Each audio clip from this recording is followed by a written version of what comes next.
What is going on, ladies and gentlemen? Randy here with RTS Mobile Gaming, bringing you an absolutely dynamite video today. We are playing the Lord of the Rings Rise to War, and in today's video we are talking about a commander that I never thought I would be talking about here in Season 4, or any season for that matter, Grishnak. So this is a battle report of a level 50 Grishnak with very decent gear against a very similarly geared level 49 Theoden. Okay, so Theoden has all 5-star, 5 refinement purples. Grishnak has a couple of 4-star, 5-star items, some partially refined uniques, and then he does have his Eviscerate, which is the R10 weapon, which is actually the star of this build. It's what an interesting what an interesting report we have for you guys today. So shout out to Tejon. Very nice Grishnak here. I never thought I'd see someone take the time to level Grishnak to 50. He has done so. It appears to be doing not too bad of a job. So let's take a look and walk through it. Give me that like and sub. Drop down to the description and join the Forge Discord today. All right, here we go. So first, Grishnak is an interesting commander. He does not really give any damage bonuses to his units, but he has a lot of very high survivability skills that he shares with Grima, right? He has the Survivor Tree, which gives you fantastic damage mitigation in round 4 onwards, okay? Then he has the Prudence Tree, which is avoidance for the first few rounds and reduced damage dealt for the first few rounds for your own units. And then we have Deafness, which is just a stat stick for the commander, okay? So we have that. Then we have his R5 tree as an Interrogator. This thing he shares in common with Gothmog, Maltuk, sorry, not Gothmog, Gorbag, Maltuk, and a bunch of the other commanders that run the Interrogator tree. This is a staple on the evil commanders. It has a damage bonus when the enemies are afflicted by madness or stun, and he has the restrain ability to stun the enemies here in round 4, okay? So Interrogator would apply in round 3, then in round 4, the enemy units would be stunned and take increased damage, okay? In addition to that, his R0 tree, he has the Assassin tree, which is going to be a little bit of poison damage and physical reduction. He's got Plague for an anti-heal, and he has Corrupting Curse, which is going to be able to afflict madness, okay? Another staple of the Orcish commanders on the evil side here. So between that, he does have some madness here from Corrupting Curse, potentially. He has some stuns here from Restraint. So he does have 2 types of CC. He has immense survivability for his units in rounds 4 onwards, and rounds 1 through 2 he is going to have a 50% chance to evade all damage. So he's an interesting commander, uniquely equipped to get Reapers alive into their execution range in round 5, right? So once they get into round 5, they get that 70% damage bonus, at which time they're able to pew people directly in the face. As one of the higher damage output units in the game, with that 70% bonus, they become definitely one of the strongest damage dealers for rounds 5 and onwards. So, why are we looking at a Grishnak build? Let me tell you why. Grishnak, his R10 weapon is very, very strong, okay? It's immensely strong because it basically is able to redirect damage away from your Reapers onto another unit on the field. So you are able to A, give plus damage to your orcs, have a good stat stick. These are just insanely high, stats for a 3-stat weapon with attack on it anyways. So good commander stats, good plus attack to your orcs in general. And the exploit is plus damage to the Reaper, but really, like I said, the important part is it redirects damage from the Reaper to one of your other units. So really, really interesting way to combine with Survivor, combine with Prudence, and make it so your units are able to live, long and healthy life. The main goal is to get your Reapers into that damage round, right? In round 4, when we trigger Restraint, they don't have their damage bonus yet. But round 5, they get their execution bonus, and then we're on. All bets are on. Okay, so the other gear he's wearing is plus defense. Orcs really need defense. They have low defense, right? We have a helmet here, which is plus defense and discord for the first couple rounds. So he's going to be afflicting madness on the enemy for the first couple rounds. I like this. Discord is good. I don't know if I am a huge fan of discord for this build. I guess I am. I'm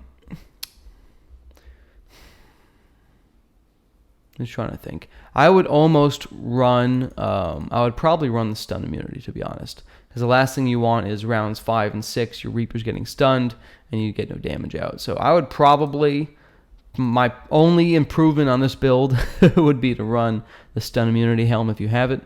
And then the accessory, Drums of Moria, right? This is going to be plus attack. He has Bane of the Dwarves on it for bonus damage against Dwarven units, which probably pays off since Dwarves have high armor, okay?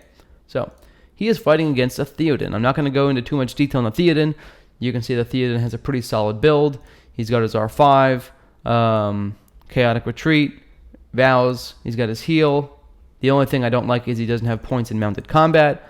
He does have the Renewed, which is a debuff cleanser. So there is a strong argument for using the Renewed over mounted combat. I get it. And then we have Rohirrim, as well as Riding Excellence. So, my personal opinion, if I was running this Theoden, I would get rid of Riding Excellence. I would max out mounted combat.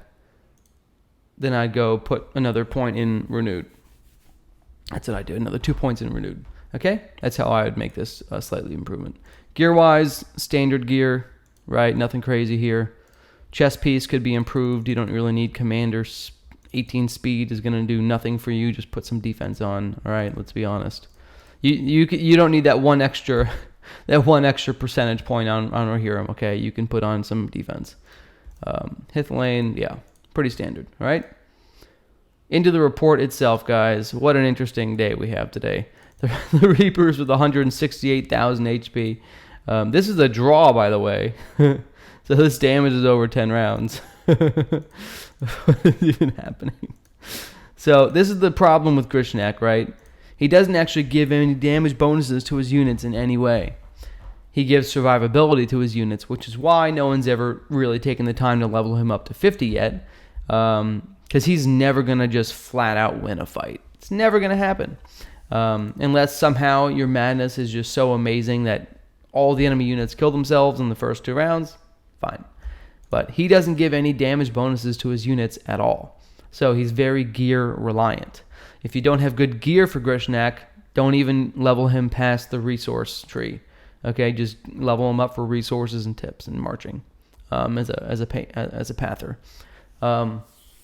If you're going to be using him, you need good gear. Okay?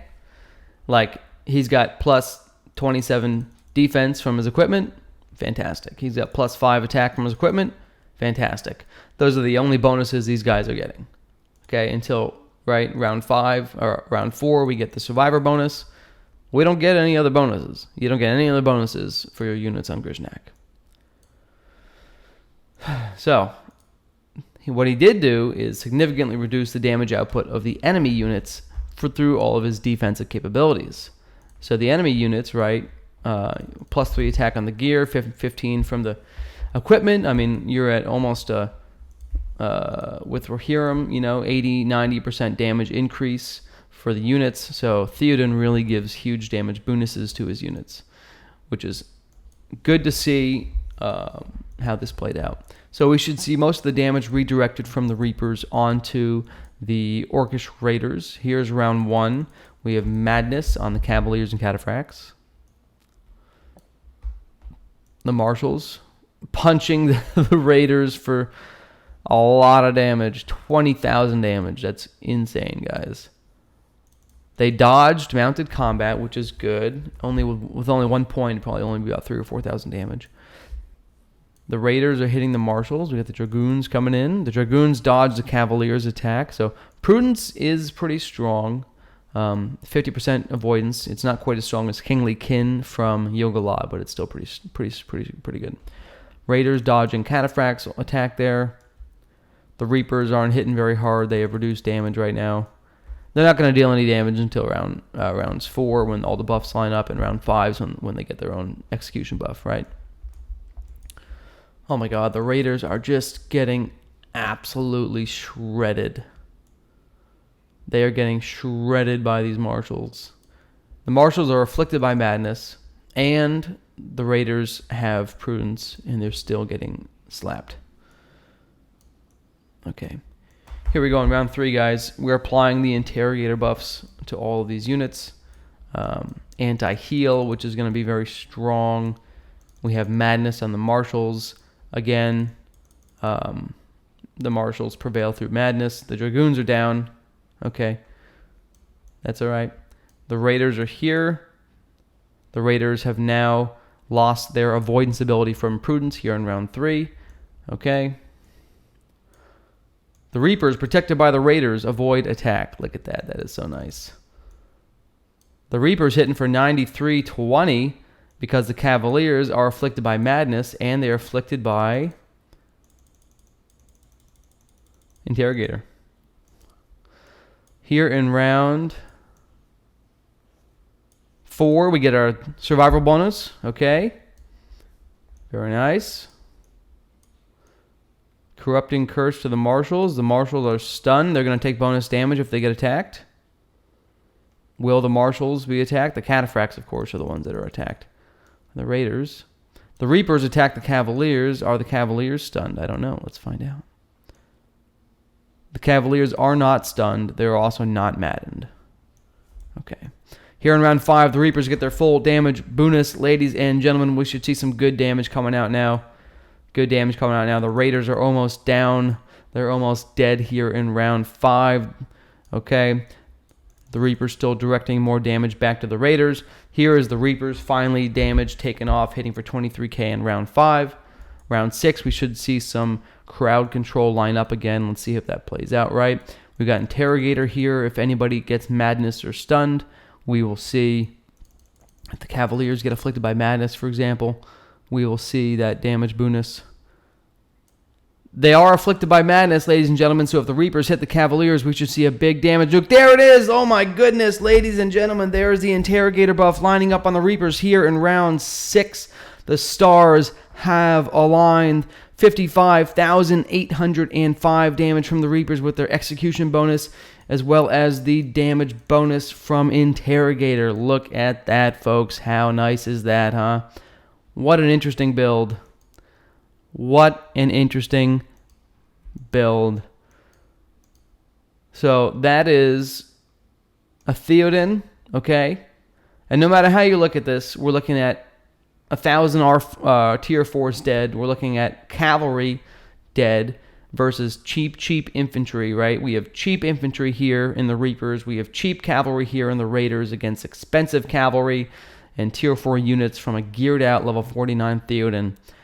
What an interesting report. What an interesting report.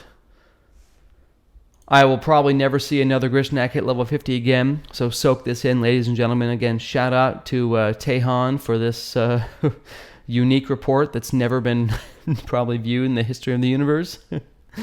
Great work against a strong Theoden. Really putting to good use this exploitability combined with the survivor ability, combined with the prudence ability, combined with the interrogator ability, and some madness triggering. I mean, the stars align. So, good fight. That is the video analysis. Do I think Grishnak is worth it? I don't know. That weapon's really valuable, but his ability to not give he gives, you know, I don't know. He gives no damage bonuses to his units, so it's tough. You basically don't deal any damage until round 5 when you get execution. So if you're okay, you know, being useless for the first half of the fight, and you feel like you can rely on this weapon, you can rely on survivor and prudence to keep yourselves alive, then okay. I think it's interesting. I don't know if it's going to be like the new PvP meta, but it's nice to see someone taking a commander that's very rarely used and putting him to work and actually getting a decent report. You know, a losing side of the draw, but I would say a very strong report overall. more damage output than the enemy Theoden, which is crazy to say that out loud. So great work there. Okay, so that's the video, folks. Happy Friday. Love you long time. Randy out.